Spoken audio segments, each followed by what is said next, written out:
Hi everyone, today we're going to be looking at the Marvel Legends X-Men 2-pack, first appearance Storm and Thunderbird. Now Hasbro has decided to change the packaging to this silver look, and this has resulted in a slight increase in price, so just take note of that while doing your shopping. A quick look at the box. At the top, we see the X-Men Marvel Legends logo.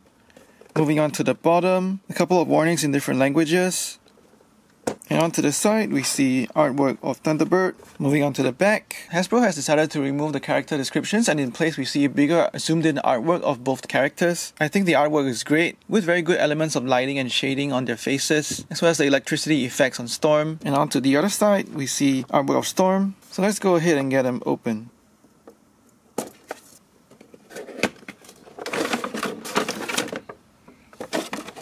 In all the packaging, you can see the figures held on the plastic tray with the accessories held in place by some tape. Clearly the star of this 2-pack is Storm, and Hasbro has given all the accessories dedicated to her. On the other hand, Thunderbird seems to be neglected with no accessories at all. Storm comes with a set of open hands, 2 fists, an extra head with a neutral expression, and an extra cape. The extra hands are sculpts that we've seen before in Marvel Legends. The open hands articulate in and out, and the same goes for the fists, articulating in as well as out. The extra head is a beautiful sculpt, very nice and accurate headdress for Storm, as well as very sharply applied paint for the eyebrows and the eyes. They've given her some subtle shading for the eyeshadow, which is a beautiful touch, and the shade on the eyeshadow matches the shade of her lipstick really well. Moving on to the back of the head sculpt, this very nice long flowing sculpt for her hair, as well as subtle black shading to bring out the texture really nicely. Just something to take note is that there's a mole line at the top of her hair, and that bugs me a little bit, because that mole line is visible from the front when you're looking at her head on. Hasbro could have found a better way to hide that mole line in some other part of the head sculpt. Her cape looks great with a red brooch sculpted and painted at the front, as well as the yellow lining sculpted and painted across the entire cape.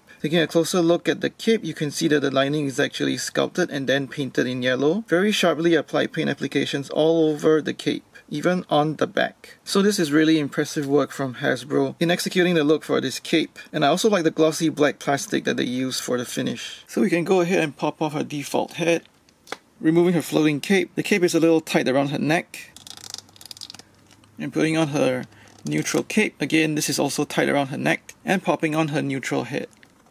Swapping out her hands as well.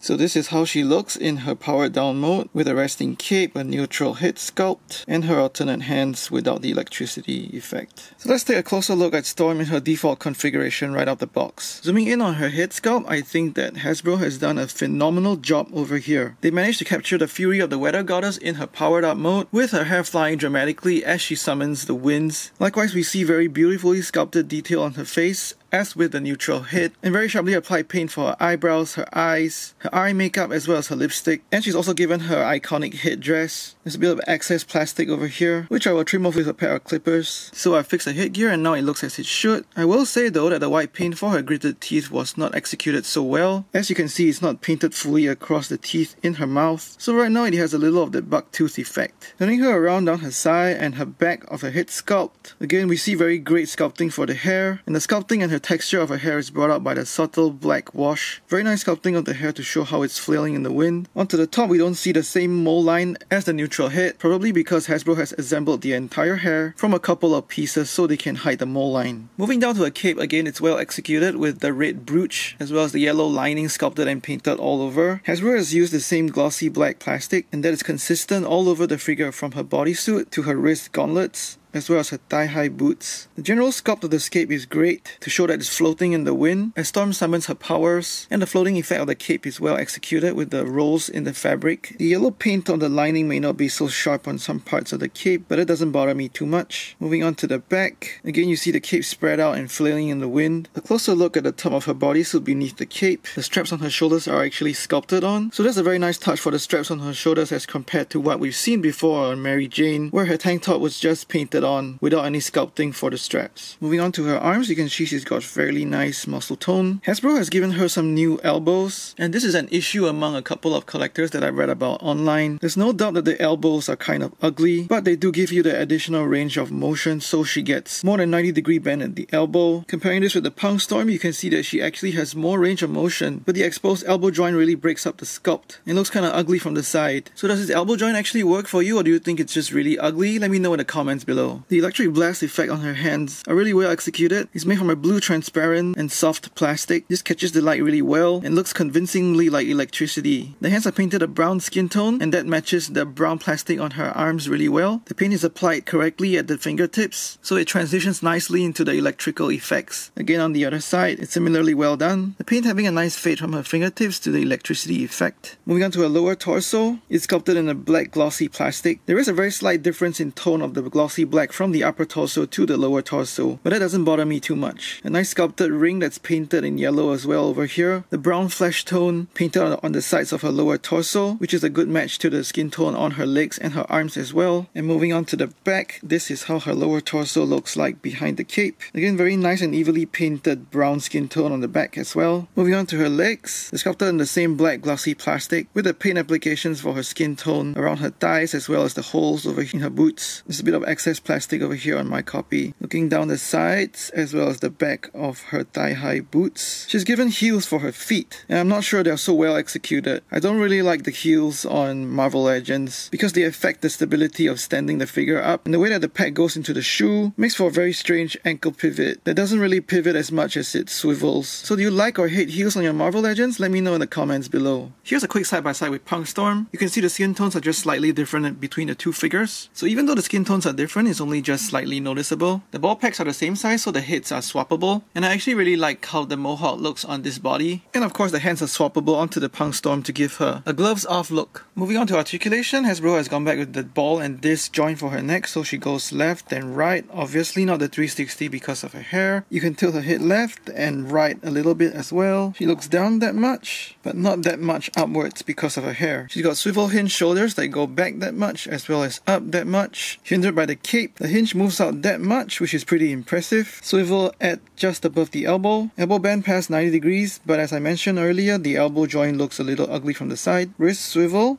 as well as hinge in and out. She's got a ball jointed torso, so she goes 360 as well as forward bend and then some backward bend. Ball jointed hips, they go forward and backward that much, as well as a sideways split. Upper thigh swivel.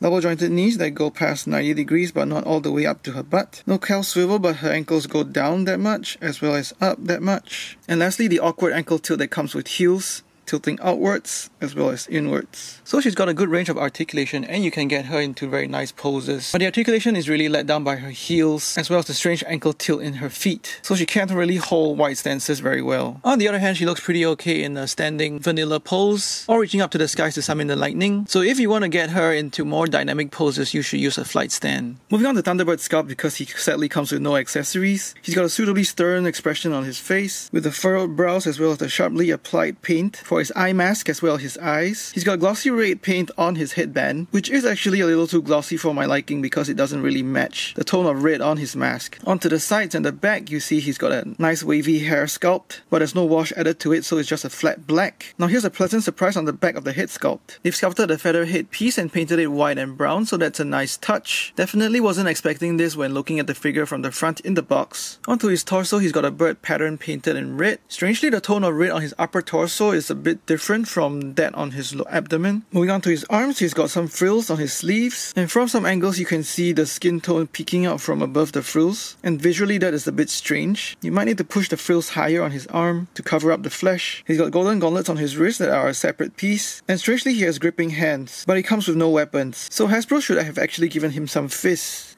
Onto the back of the figure, again the same bird symbol on his back, sharply applied with the red paint. Moving on to his belt, it's the same gold as the wrist gauntlets, and also a separate piece, so you can shift it up or down as you turn his waist. So you can also keep it up and turn his waist likewise. Moving on to his legs, the same sharply applied red paint detail on the insides, and he's got frills for the top of his boots. The frills are a separate piece and don't really sit nicely where they're supposed to, which I think should be where the calf swivel is, so Hasbro should have at least glued them on. So my suggestion is to push them up beyond the thickest point of the calf muscle, so now the frills stay up just below the knee joint. You don't have to keep them in place with glue. It does not interfere with the calf swivel, and it also hides the transition from the red and blue pants to the blue boots. So here's a quick side-by-side of Thunderbird with Warpath. Thunderbird is suitably smaller as compared to Warpath. They both have similar Native American inspired outfits, with the frills at the shoulders and the boots as well as the golden gauntlets. The bird symbols on their torsos are just slightly different, and overall Thunderbird has a bright brighter color scheme with more vibrant blues and reds. For articulation, he's got a ball and disc joint on his neck, so he goes 360, some sideways tilt. He can look down that much as well as up. He's got swivel hinge at the shoulders that go all around 360 as well as out that much. Upper bicep swivel, double jointed elbows to get you a good range. Swivel at the wrist as well as articulating in and out.